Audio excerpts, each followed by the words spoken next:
సురేష్ గారు, మన కాళిదాస్ గారు చెప్పినట్టుగా ఇంటెలిజెన్స్ ఫెయిలియర్ జరిగింది వాస్తవం. దాన్ని at the same time practical situation కూడా చెప్పారు. ఎంత పొడవైనటువంటి లైన్ అది, దాన్ని ప్రాక్టికల్గా ఇంచు కాపలాగడం అసాధ్యమైనటువంటి మాట.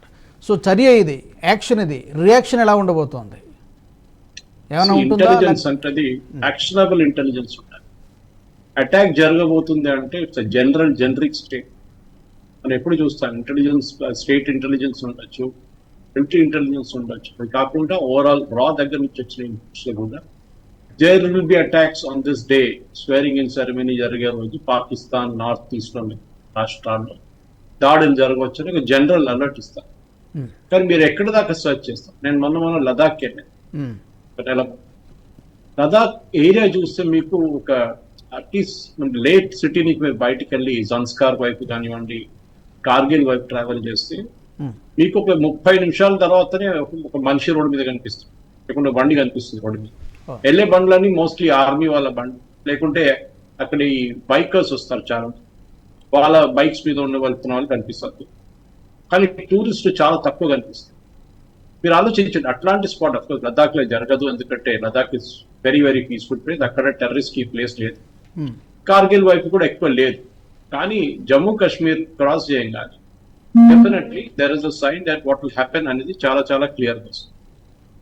జమ్మూ కాశ్మీర్ లో జరిగే ఈ దాడుల గురించి డెఫినెట్లీ ఇండియన్ గవర్నమెంట్ కి తెలిసి ఉంటుంది. కానీ ఈ బస్సు ఇట్లాంటి ఒక బస్సుకి 20 బస్సులు 30 బస్సులు వెళ్తుంటుంది. ఎందుకంటే Vaishno Devi is a very very huge pilgrimage place, మనందరికి తెలుసు. కానీ ఈ రూట్ వీళ్ళు జమ్మూ కాశ్మీర్ తీసుకున్నారు ఎందుకనేది అదొక క్వశ్చన్ వస్తుంది.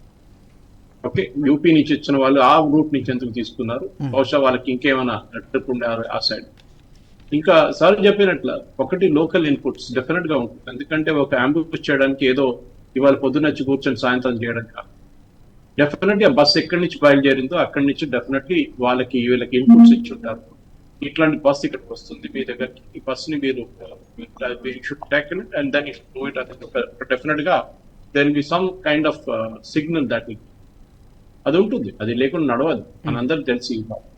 సో ఇది మనం కానీ జమ్మూ కాశ్మీర్ లో ఎస్పెషలీ కాశ్మీర్ లో అసలు కాశ్మీర్ లో లాస్ట్ 2 సంవత్సరాల తర్వాత ఎస్పెషలీ ఆర్టికల్ 370 తీసిన తర్వాత మనం చూసాం there will be a gradual reduction in violence. అది కూడా కాదు, ఏదైనా అటాక్ జరిగిన తర్వాత ఇది మోస్ట్లీ ఎక్కడ జరుగుతుందంటే ఈ బయట నుంచి వచ్చిన లేబరర్స్ మీద, బీహార్ ఉండొచ్చు, పంజాబ్ ఉండొచ్చు, యూపీ ఉండొచ్చు, అక్కడి నుంచి వచ్చిన లేబరర్స్ పాకిస్తాన్ అక్కడ జమ్మూ కాశ్మీర్లో వచ్చి పనిచేస్తారు. ఇప్పుడు ఒక లేబర్ షార్టేజ్ ఉంది. పనిచేసినప్పుడు వాళ్ళ మీద దాడి చేస్తారు. ఎందుకంటే వాళ్ళు అక్కడ ఉంటే వాళ్ళు భయపడిపిస్తే వాళ్ళు పారిపోతారు అక్కడి నుంచి. That is a good thing అని వీళ్ళు అనుకుంటారు, ఎవరు ఉగ్రవాదం. డెఫినెట్లీ పాకిస్తాన్ చేయి ఉంటుంది, దాంట్లో ఏం డౌట్ ఏం లేదండి. పాకిస్తాన్ ఇప్పుడు కాదు కదా, 1947 నుంచి 48 నుంచి specifically, and specially after that rigged poll which happened in 80s, దాని తర్వాతనే ఇది ఎక్కువ మొదలైంది. దాని తర్వాత మనం ఉన్న గవర్నమెంట్స్ కూడా ఆ టైంలో చాలా మటుకు మన్మోహన్ సింగ్ గవర్నమెంట్ కానీ ఎస్పెషలీ మన్మోహన్ సింగ్ చాలా సాఫ్ట్ యాటిట్యూడ్ తీసుకున్నారు. టెర్రరిస్ట్ లేదు, వాళ్ళు పాపం వాళ్ళు మిస్గైడెడ్, రాళ్ళు కొట్టడం వాళ్ళని అసలు ఏం కాదులే, వాళ్ళ పాపం పిల్లలు అని ఇట్లా they took it very softly. కానీ మనం చూస్తున్నాం గాజా వైపు చూస్తే మనకు తెలిసిపోతుంది, ఇజ్రాయెల్ మీద జరిగిన ఆ ఒక అటాక్ లో, జరిగిన అటాక్ లో ఈ అక్కడున్న ఇజ్రాయలీ సివిలియన్స్ ని కిడ్నాప్ చేసి వాళ్ళు చంపింది ఎవరు? ఇదంతా చేసిన వాళ్ళంతా they were all people from the local Gaza area.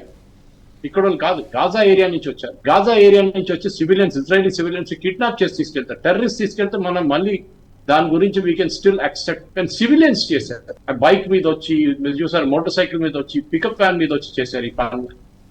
Definitely దీన్ని ఒక లోకల్ సపోర్ట్ లేకుండా నడవదు. లోకల్ సపోర్ట్ ని మనం స్లోలీ, ఇన్ఫాక్ట్ కాశ్మీర్ వాళ్ళ సైడ్ లో టూరిస్ట్ వచ్చిన తర్వాత they are having a lot of economic revival.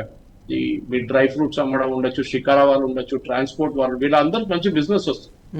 కానీ పోయిన వారం ఒక అటాక్ జరిగి మీకు గుర్తుంటుంది, ఒక కపుల్ మీద, రాజస్థాన్ నుంచి వచ్చే కపుల్, వాళ్ళ మీద దాడి జరిగింది. రాజస్థాన్ నుంచి వచ్చిన వాళ్ళ హస్బెండ్ ఒక కన్ను పోయింది ఆయన, మిగతా కొన్ని టూరిస్ట్ కూడా ఇంజర్డ్ అయ్యారు.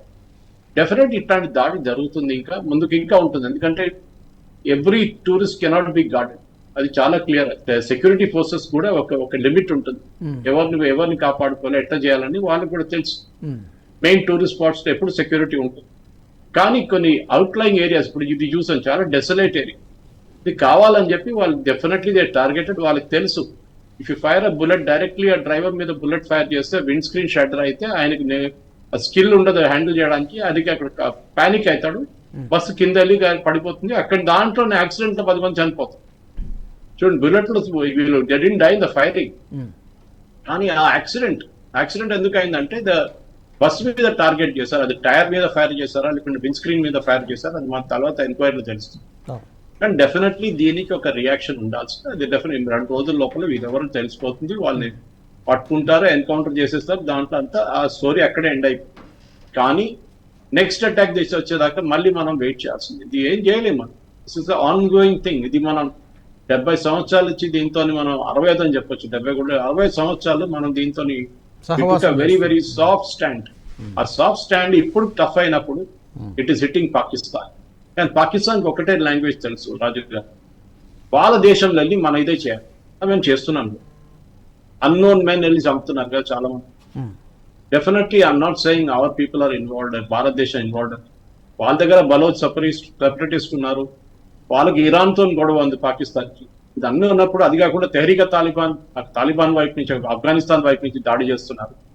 సో పాకిస్తాన్కి వాళ్ళ ఓన్, నేను దీని భస్మాసుర్ ఎఫెక్ట్ అని చెప్తాను. భస్మాసుర్కి ఇచ్చిన వరం లాస్ట్ శివ భగవాన్ తల మీద తీసుకొచ్చి పెట్టాడు, అది ఎఫెక్ట్ అన్నమాట. ఈ తాలిబాన్ ఎవరు దీన్ని వీళ్ళు పైకి తీసుకొచ్చారు, ఎవరు తిండి పెట్టారు వీళ్ళని, ఎవరు రష్యన్ ఇన్వేషన్ టైం నుంచి యుఎస్ గవర్నమెంట్ వీళ్ళకి ఫండ్స్ ఇచ్చి పాకిస్తాన్కి లాస్ట్ లో అక్కడి నుంచి ఆఫ్ఘనిస్తాన్ రష్యన్స్ ఎట్లా పారిపోయారో అమెరికన్స్ కూడా అట్లనే పారిపోవాల్సి వచ్చింది. అది ఇప్పుడు ఫేస్ చేస్తుంది. సో మనం ఇనిషియల్ ఏమనుకున్నాం అంటే ఆ ఆఫ్ఘనిస్తాన్ ఉన్న టెర్రరిస్ట్ అందరూ భారతదేశం వైపు వస్తారు. కానీ ఇండియన్ గవర్నమెంట్ డిప్లొమాటిక్లీ చాలా మంచి రిలేషన్షిప్ మెయింటైన్ చేసుకున్నారు అక్కడ ఆఫ్ఘనిస్తాన్ దగ్గర తాలిబాన్. సో వాళ్ళతో మనకి ఏ గొడవ లేదు. వాళ్ళ గొడవ ఉన్నంత పాకిస్తాన్ వాళ్ళ బార్డర్ ఏరియాస్ కానివ్వండి, వాళ్ళ బార్డర్ డిస్ప్యూట్స్ అదే ఇరాన్తో జరుగుతుంది. సో పాకిస్తాన్ కూడా తెలిసిపోయింది వాళ్ళ ఆర్మీ వాళ్ళ మీద చాలా దాడులు అవుతున్నాయి. వారానికి వాళ్ళ దాంట్లో 10-15 మంది పాకిస్తానీ ఆర్మీ వాళ్ళు చనిపోతున్నారు. మీరు క్లోజ్ గా అక్కడ ఉన్న న్యూస్ చూసుకుంటే మీకు తెలిసిపోతుంది. కానీ మన దగ్గర వస్తున్న పబ్లిసిటీ వాళ్ళకి రాదు, ఎందుకంటే మన దగ్గర అన్ని న్యూస్ ఛానల్స్ అది చూపిస్తుంది, దాని పెద్ద డిబేటింగ్ ఇష్యూ చేస్తుంది. దాంతో వాళ్ళకి పబ్లిసిటీ, టెర్రరిస్ట్ కి కావాల్సిందేంటి, టెర్రరిస్ట్ కావాల్సింది పబ్లిసిటీ. అదే వాళ్ళకి ఇప్పుడు ఎవరు ఏ న్యూస్ ఛానల్ కవర్ చేయకపోతే నోబడీ విల్ కమ్ టు, ఎవరు తెలియదు. కానీ ఆ ఫోటోలు పెట్టారు రోడ్ మీద, డెఫినెట్లీ అది జరుగుతుంది, ఎందుకంటే ఒక టెర్రరిస్ట్ అటాక్ జరిగిందంటే ఇట్లాంటి ఫోటోస్ వస్తుంది బయటికి. కానీ that is exactly what they need. కానీ మన మీడియా కూడా they should maintain a restraint in reporting, ఎందుకంటే దీన్ని రొమాంటిసైజ్ చేయకూడదు. ఏదో టెర్రరిజం అంటే ఏదో చాలా బాగా చేశారు, చాలా మంచిగా చేశారు కాదు. మ్యాటర్ ఆఫ్ ఫ్యాక్ట్ రిపోర్ట్ చేయండి, and that's end of the matter. Security forces వాళ్ళ జాబ్ చేసుకుంటారు. డెఫినెట్గా ఈ ఫ్యామిలీస్ ఎవరెవరు అక్కడ ఆ రోడ్ పైన మనం చూసాం, ఫోటోలు చూసాం, చిన్న పిల్లలు చనిపోయారు. అండ్ మీరు ఇంకో ప్రశ్న అడిగారు, బాలీవుడ్ డెఫినెట్లీ బాలీవుడ్ గురించి కూడా మనం మాట్లాడాలి. బాలీవుడ్ ఈ మాఫియా పార్ట్ ఆఫ్ ఇట్, ఎందుకంటే వీళ్ళ ఫండింగ్ అంతా వెస్ట్ ఏషియా నుంచి వస్తుంది. మనందరికి తెలుసు డి గ్యాంగ్ లోనే బాలీవుడ్ లో మేజర్ సినిమాలు డి గ్యాంగ్ ప్రొడ్యూస్ చేస్తుంది. రీసెంట్లీ కేరళలో ఉన్న ఒక లీడింగ్ యాక్టర్ నంబర్ 1 అని చెప్పొచ్చు, ఆయన మీద వాళ్ళ ఓన్ కమ్యూనిటీ నుంచి ఫిలిం ప్రొడ్యూసర్ అలిగేషన్ చేస్తారు, ఈయన జిహాదీ తోని పనిచేస్తాడు, జిహాదీ ఫండింగ్ తీసుకొని సినిమాలు ప్రొడ్యూస్ చేస్తారు, యాంటీ హిందూ స్టోరీస్ ప్రొడ్యూస్ చేస్తాడు సినిమాలు అని చెప్పి ఒక అలిగేషన్ వచ్చింది. Major Malayalam film star. అది మనం ఈ టాపిక్ లో డిబేట్ చేయాలని అవుద్దని I don't think it's right to debate. ఈ వీడియో మీకు నచ్చినట్టయితే లైక్ చేయండి, 10 మందికి షేర్ చేయండి, అలాగే కామెంట్ల రూపంలో మీ అభిప్రాయాలను మాతో పంచుకోండి. Nationalist hub group of channels ను సబ్స్క్రైబ్ చేసుకుని తెలుగునాట జాతీయవాద జర్నలిజాన్ని ప్రోత్సహించండి. ఈ వీడియో కింద ఉన్న బెల్ ఐకాన్ పై క్లిక్ చేయడం మర్చిపోవద్దు.